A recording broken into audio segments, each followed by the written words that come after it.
बोले सतगुरु बंदी छोड़ कबीर साहिब की जय हो, सतगुरु मदन साहिब की जय हो, सतगुरु वैराग साहिब की जय हो, सभी संतों की जय हो, सभी भक्तों की जय हो।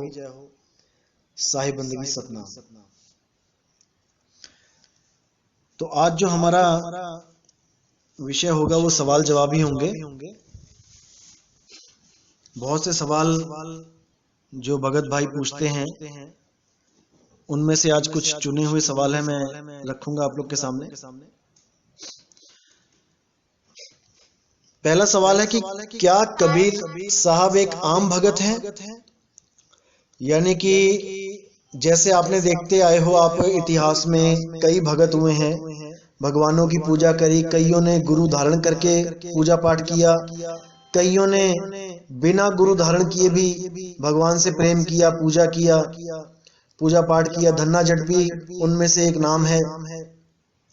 क्या कबीर साहब भी ऐसे ही एक आम इंसान थे, एक आम भगत थे जो निराकार भगवान की पूजा करते हैं?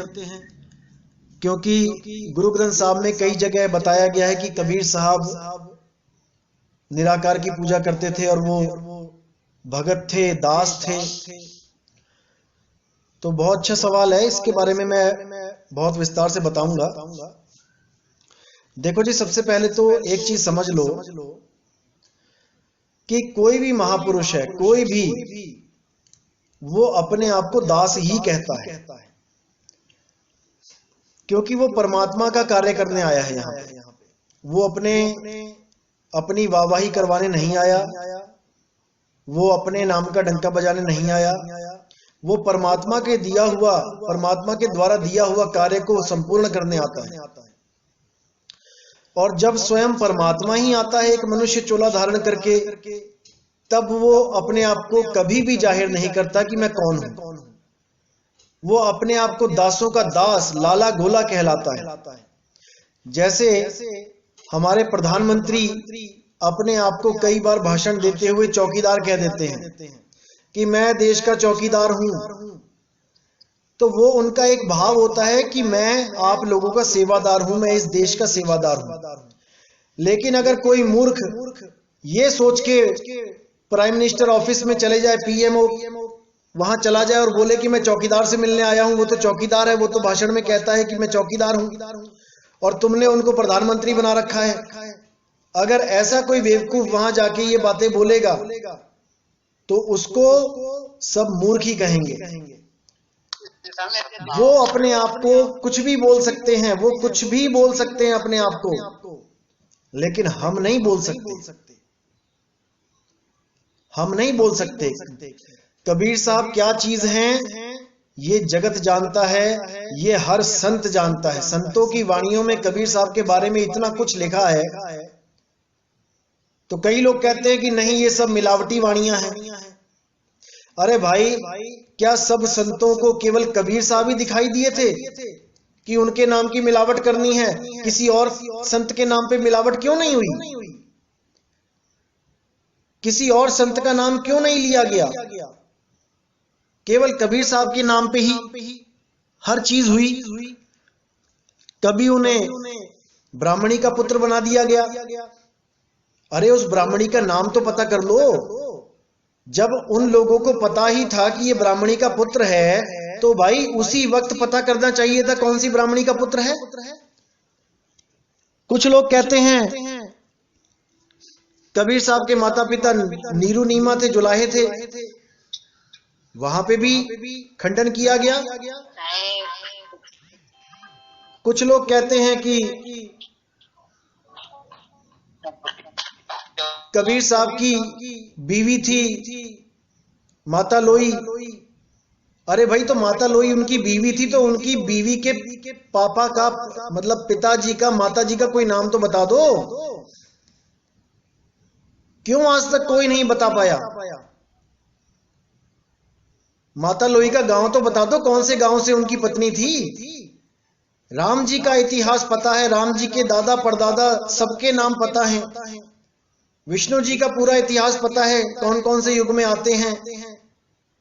सारे 10 गुरुओं का इतिहास पता है, कौन कौन सी माता जी हैं, उनके पिताजी का क्या नाम है, उनकी माता का क्या नाम है, उनके बच्चों का क्या नाम है, सबका इतिहास है। केवल कबीर साहब का इतिहास नहीं मिलता किसी को। इसके पीछे बहुत बड़ा राज है। उस राज को जो समझ जाता है उसका बेड़ा पार हो जाता है। और जो कबीर साहब को एक आम भगत मानता है वो बेचारा इसी जन्म मरण में उलझा रहता है।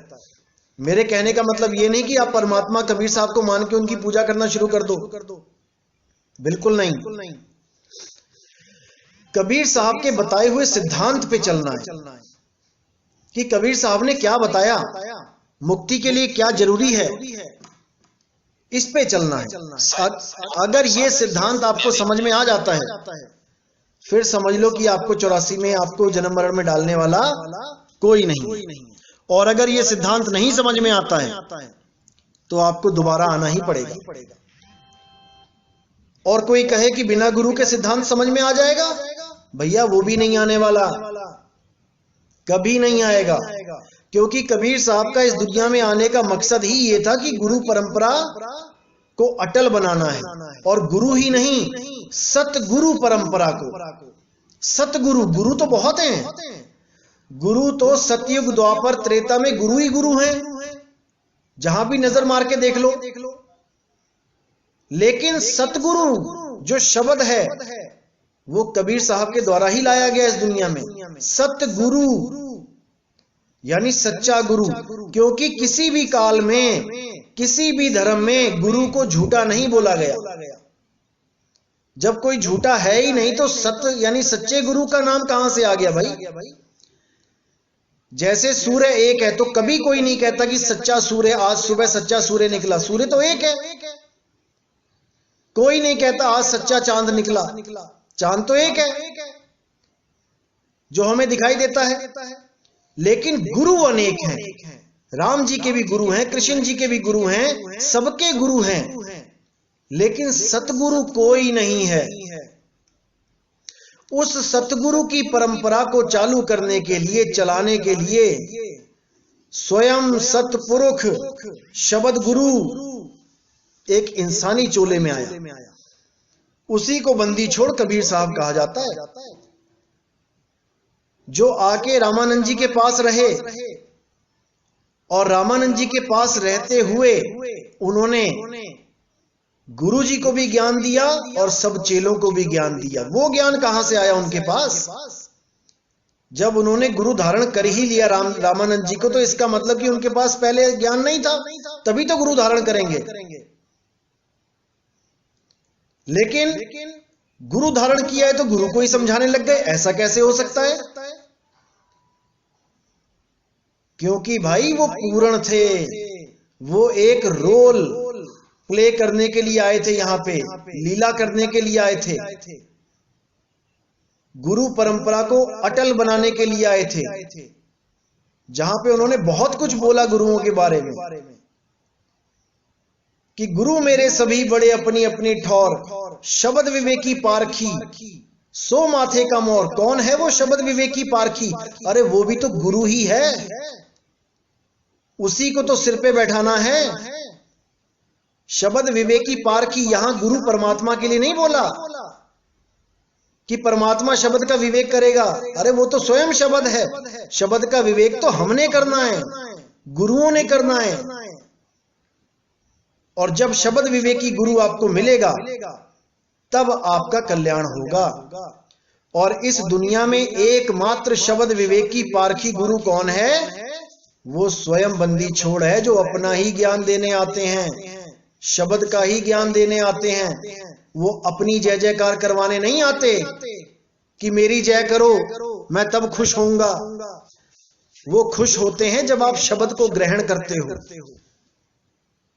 और वो दुखी तब होते हैं जब आप शब्द की महिमा को जान नहीं पाते हो और इस जन्म मरण रूपी चक्की में पिस जाते हो। इसीलिए बोला गया कि चलती चक्की देख के दिया कबीरा रोए, और दो पाटों के बीच में साबुत बचाना कोई।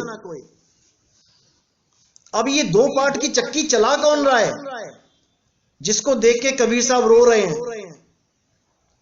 इस पे विचार करना है। क्या जरूरत है ये चक्की चलाने की? किसको पीसा जा रहा है? कौन चला रहा है ये चक्की? जब तक इसका ज्ञान नहीं हुआ, जब तक आप इस चक्की चलाने वाले से बच नहीं सकते। इतना याद रखना। कौन चला रहा है ये चक्की? मन और माया मिलके चला रहे हैं। इसी को ज्योत निरंजन कहा जाता है। ज्योत यानी जोता वाली माता, आदि माया, और निरंजन यानी अलख निरंजन। यही मन और माया की चक्की सदा सदा से चल रही है। जब तक इस मन और माया को आपने पहचान नहीं लिया सही से, जब तक आप इसको त्याग नहीं सकते। अगर आपने सांप को रस्सी समझ के पकड़ लिया है तो आप उसको छोड़ोगे नहीं। लेकिन जब आपको बोध हो जाएगा कि भैया ये रस्सी नहीं, ये सांप है, फिर आप उसको पकड़ोगे भी नहीं। तो ये बोध कौन कराएगा? ये गुरु का काम है। गुरु बताएगा आपको। आज बहुत से लोग ये बातें करते हैं, गुरु की जरूरत नहीं है, गुरु की जरूरत नहीं है, और प्रमाण कहां से दिखाते हैं? वाणियों से। अरे भाई, वाणी किसने लिखी? वाणी भी तो एक इंसान ने लिखी है। अगर वही इंसान बोल के समझाने लगे तो तुम क्या उसको गुरु नहीं कहोगे? भाई, जो ज्ञान देता है, जो ज्ञान बताता है, उसी को गुरु कहते हैं।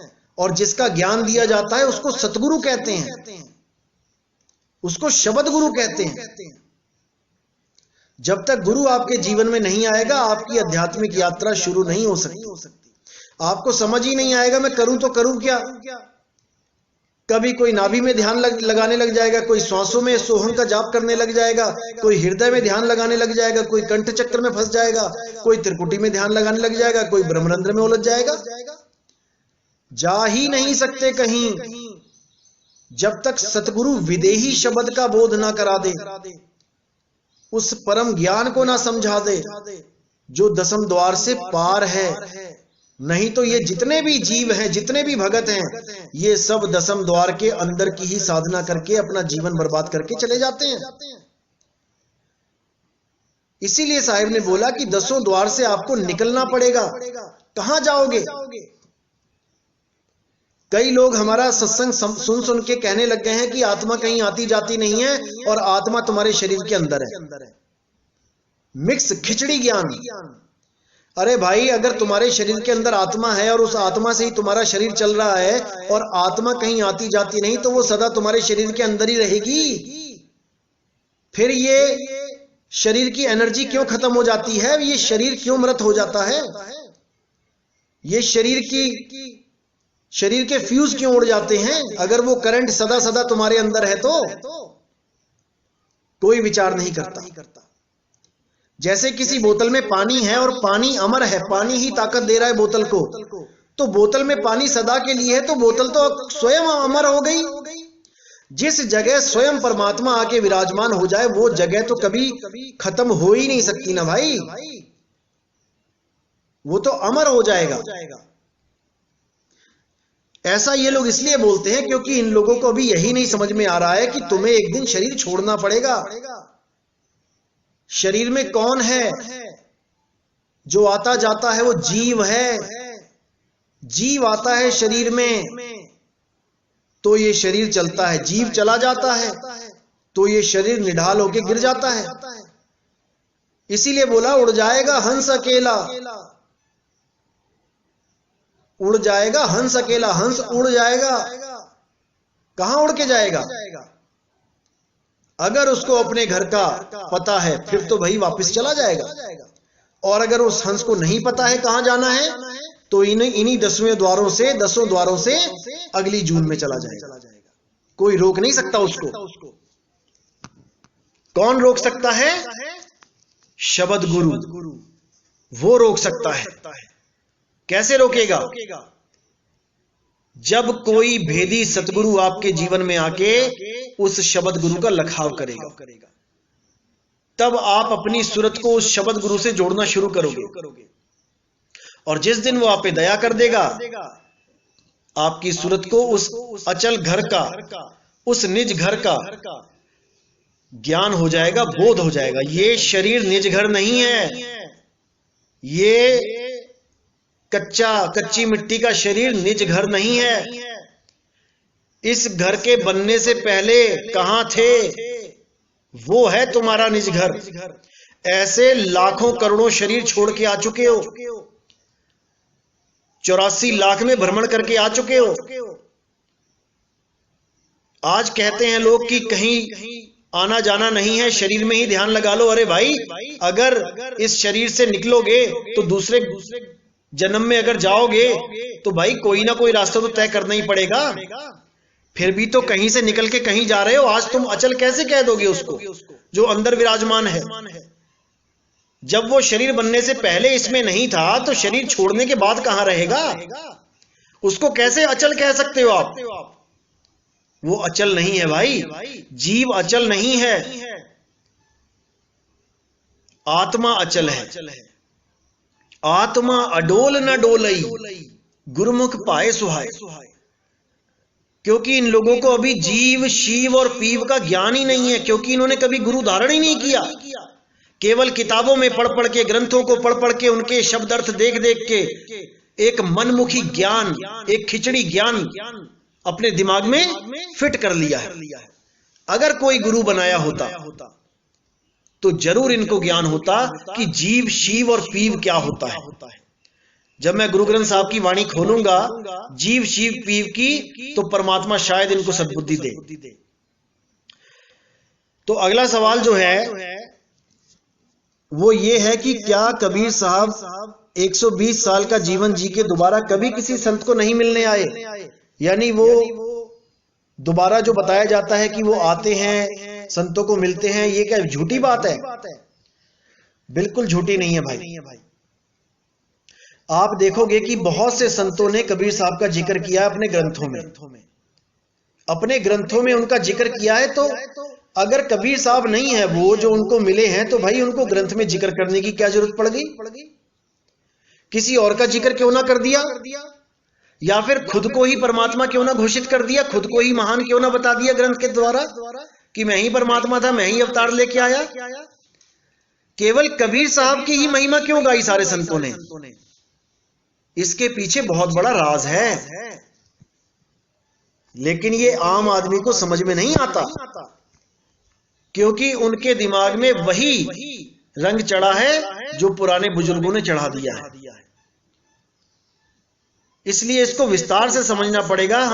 आगे और भी सत्संग करेंगे गुरु ग्रंथ साहब के हिसाब से, तब आपको समझ में आएगा कि कबीर साहब क्या हस्ती हैं। क्योंकि गुरु ग्रंथ साहब में भी बहुत से कोड लगे हैं जो अभी खोलने हैं, और कबीर साहब के बारे में भी बताया जाएगा कि कबीर साहब आते कैसे हैं इस दुनिया में।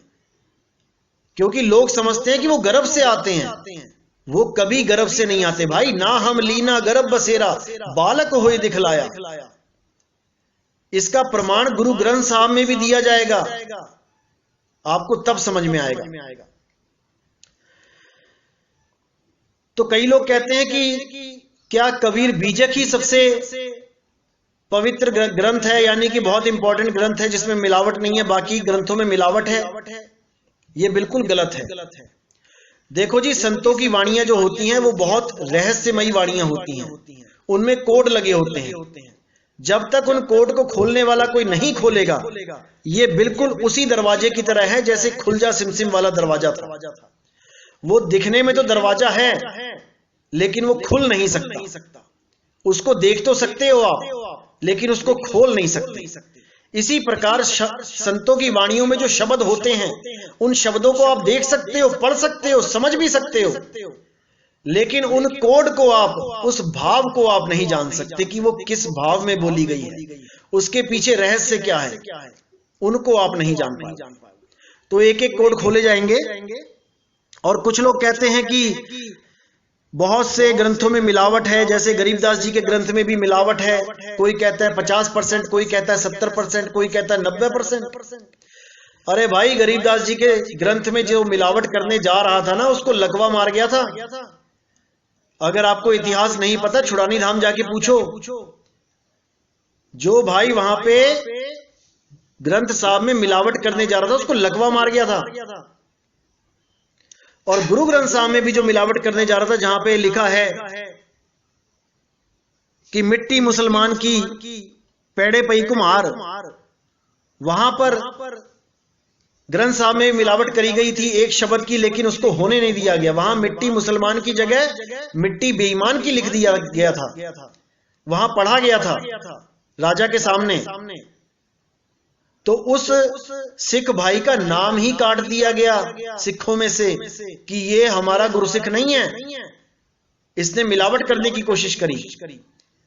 इसी प्रकार संतों की वाणियों में मिलावट नहीं होते, गुप्त भेद होते हैं जिनको समझा जाता है। तो अगला सवाल है,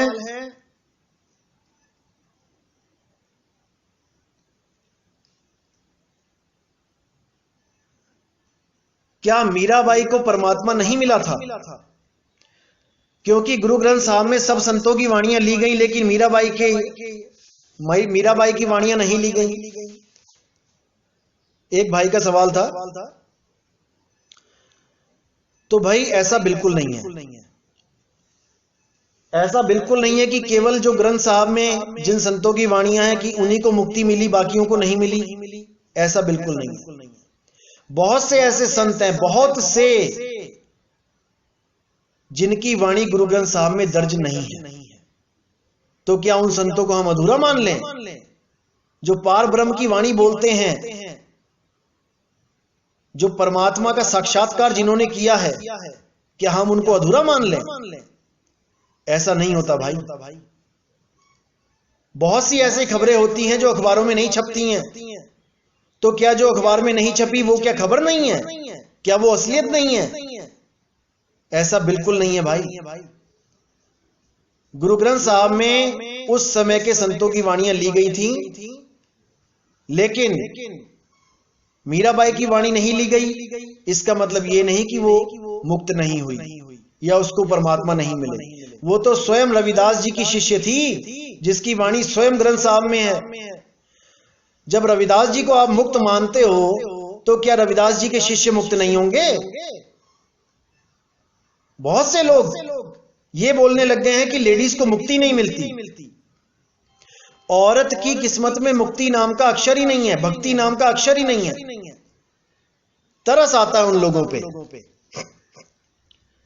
अरे बाबा फरीद जैसों को बंदगी के रास्ते पे एक औरत ही लेके आई थी। मीराबाई कहती है, वस्तु अमोलक दी मेरे सतगुरु, कृपा कर अपनायो।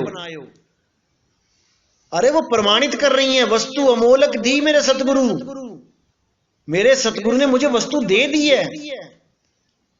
और ये लोग कहते हैं कि मीराबाई को मुक्ति नहीं मिली। कमाल के लोग हैं। तो भाई बहुत से आते हैं इस दुनिया में, बहुत से भरमाने वाले आते हैं।